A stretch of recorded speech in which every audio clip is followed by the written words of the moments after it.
আসসালামু আলাইকুম। বাংলাদেশ বেতার গোপালগঞ্জ। খবর পড়ছি মৌসুমী আক্তার। নড়াইলের জেলা প্রশাসক ডক্টর মোহাম্মদ আব্দুল সালাম জেলা কারাগার পরিদর্শন করেছেন। গতকাল এ পরিদর্শনকালে তিনি নারী ও পুরুষ বন্দীদের আবাসন ব্যবস্থা, খাবারের মান এবং স্বাস্থ্যসেবার সার্বিক পরিস্থিতি ঘুরে দেখেন। এছাড়াও বন্দীদের স্বাস্থ্য সুরক্ষা, অনানুষ্ঠানিক শিক্ষা কার্যক্রম এবং তাদের অংশগ্রহণে পরিচালিত বিভিন্ন বৃত্তিমূলক কার্যক্রমও পর্যবেক্ষণ করেন। এ সময় অতিরিক্ত জেলা ম্যাজিস্ট্রেট লিংকন বিশ্বাস, জেল সুপার শরীফুল আলম সহ সংশ্লিষ্ট কর্মকর্তা ও কারা বিভাগের সদস্যরা উপস্থিত ছিলেন। নড়াইল ইসলামিয়া ফাজিল মাদ্রাসায় এক অভিভাবক সমাবেশ অনুষ্ঠিত হয়েছে। গতকাল মাদ্রাসার সভাকক্ষে আয়োজিত এ সমাবেশে প্রধান অতিথি হিসেবে উপস্থিত ছিলেন জেলা প্রশাসক ড মোহাম্মদ আব্দুল সালাম। সমাবেশে শিক্ষার গুণগত মান উন্নয়ন, শিক্ষার্থীদের শৃঙ্খলা ও নিয়মানুবর্তিতা, নৈতিক মূল্যবোধ গড়ে তোলা এবং শিশু কিশোরদের মোবাইল আসক্তি রোধে সচেতনতার ওপর গুরুত্বারোপ করা হয়। পাশাপাশি নবীন প্রজন্মের মধ্যে বই পড়ার অভ্যাস গড়ে তোলার আহ্বান জানানো হয়। এ সময় শিক্ষার্থীদের নিয়মিত উপস্থিতি ও পড়াশোনার অগ্রগতি পর্যবেক্ষণে শিক্ষক ও অভিভাবকদের আরও দায়িত্বশীল হওয়ার তাগিদ দেওয়া হয়। সমাবেশে অতিরিক্ত জেলা প্রশাসক শিক্ষা ও আইসিটি শারমিনা সাত্তার, মাদ্রাসার অধ্যক্ষ, শিক্ষক ও অভিভাবকরা উপস্থিত ছিলেন। সমবায় শক্তি, সমবায় মুক্তি এ প্রতিপাদ্যকে সামনে রেখে গোপালগঞ্জের কাশিয়ানী উপজেলায় ভ্রাম্যমাণ সমবায় প্রশিক্ষণ কর্মসূচি অনুষ্ঠিত হয়েছে। উপজেলা সমবায় কার্যালয়ের উদ্যোগে আয়োজিত এ প্রশিক্ষণে বিভিন্ন সমবায় সমিতির সদস্যরা অংশ নেন। গতকাল উপজেলা পরিষদের হলরুমে অনুষ্ঠিত কর্মসূচিতে সভাপতিত্ব করেন উপজেলা সমবায় অফিসার মোহাম্মদ মোরাদ আলম। এতে প্রধান অতিথি হিসেবে উপস্থিত ছিলেন উপজেলা নির্বাহী অফিসার মোহাম্মদ শাহিন মিয়া। অনুষ্ঠানে বক্তারা সমবায়ের মাধ্যমে টেকসই অর্থনৈতিক উন্নয়ন, দক্ষতা বৃদ্ধি এবং স্বনির্ভরতা অর্জনের ওপর গুরুত্বারোপ করেন। পাশাপাশি গ্রামীণ পর্যায়ে আত্মকর্মসংস্থান সৃষ্টি এবং গৃহভিত্তিক কৃষি কার্যক্রমের মাধ্যমে আয় বাড়ানোর বিষয় তুলে ধরা হয়। এ সময় উপজেলা বিআরডিবি কর্মকর্তা, স্থানীয় গণমাধ্যম কর্মী ও সংশ্লিষ্ট বিভাগের প্রতিনিধিরা উপস্থিত ছিলেন।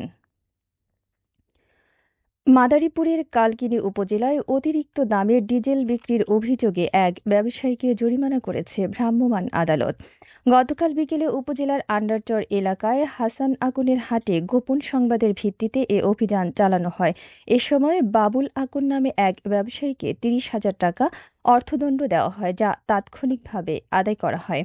অভিযানে বিক্রয়ের উদ্দেশ্যে মজুদ রাখা প্রায় ৩৫০ লিটার পেট্রোল উদ্ধার করা হয়। পরে তা সংশ্লিষ্ট কর্তৃপক্ষের তত্ত্বাবধানে ন্যায্য মূল্যে বিক্রির ব্যবস্থা করা হয়। কালকিনি উপজেলা নির্বাহী কর্মকর্তা সাইফুল আরেফিন জানান, জ্বালানি তেলের বাজার নিয়ন্ত্রণে রাখা এবং ভোক্তাদের স্বার্থ সুরক্ষায় এ ধরনের অভিযান অব্যাহত থাকবে। এদিকে শরীয়তপুরে পালং বাজারে ভোক্তা অধিকার বিরোধী কার্যক্রমের দায়ে ৪টি প্রতিষ্ঠানকে জরিমানা করেছে ভ্রাম্যমাণ আদালত।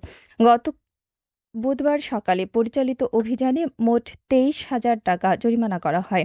এর মধ্যে ভোজ্য তেলের ক্ষেত্রে ৩টি প্রতিষ্ঠানকে ১৮,০০০ এবং এলপিজি সিলিন্ডারের জন্য একটি প্রতিষ্ঠানকে ৫,০০০ টাকা জরিমানা করা হয়। অতিরিক্ত দামে পণ্য বিক্রির অভিযোগে এসব জরিমানা করা হয়। অভিযানে নেতৃত্ব দেন জাতীয় ভোক্তা অধিকার সংরক্ষণ অধিদপ্তরের পরিচালক জান্নাতুল ফেরদৌস। এ সময় জেলা নিরাপদ খাদ্য কর্মকর্তা সুব্রত ভট্টাচার্য ও জেলা কৃষি বিপণন কর্মকর্তা মোহাম্মদ বাবুল হোসেন উপস্থিত ছিলেন। সংশ্লিষ্ট কর্তৃপক্ষ জানিয়েছেন, ভোক্তাদের স্বার্থ সুরক্ষায় এ ধরনের অভিযান অব্যাহত থাকবে।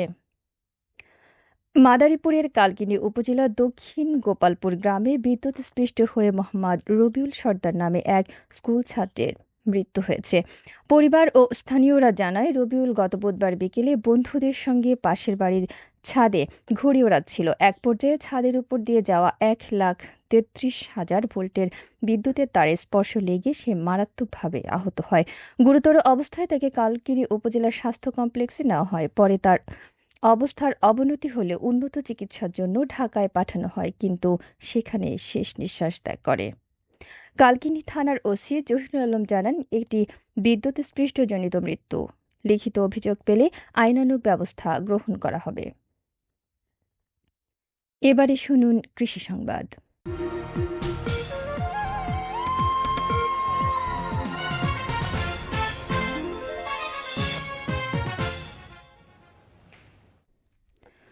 গোপালগঞ্জে চলতি অর্থবছরে ভুট্টা চাষে উল্লেখযোগ্য অগ্রগতি হয়েছে। এবছর জেলায় ১৬০ হেক্টর জমিতে ভুট্টা আবাদ করা হয়েছে।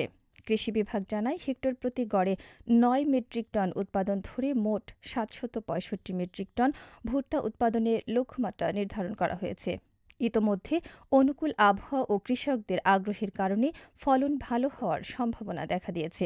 কৃষি সম্প্রসারণ অধিদপ্তর জানায়, আধুনিক প্রযুক্তির ব্যবহার, উন্নত জাতের বীজ ও নিয়মিত পরিচর্যার ফলে ভুট্টা চাষে কৃষকদের আগ্রহ বাড়ছে।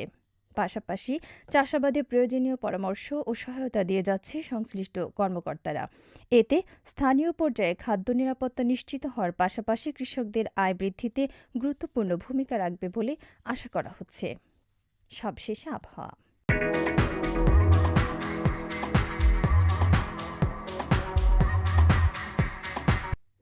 আজ বেলা ১টা পর্যন্ত দেশের অভ্যন্তরীণ নদীবন্দরসমূহের জন্য আবহাওয়ার পূর্বাভাসে বলা হয়েছে, রংপুর, দিনাজপুর, ময়মনসিংহ এবং সিলেট অঞ্চলসমূহের উপর দিয়ে পশ্চিম অথবা উত্তর পশ্চিম দিক থেকে ঘণ্টায় ৪৫ থেকে ৬০ কিলোমিটার বেগে অস্থায়ীভাবে দমকা অথবা ঝোড়ো হাওয়া সহ বৃষ্টি অথবা বজ্রবৃষ্টি হতে পারে।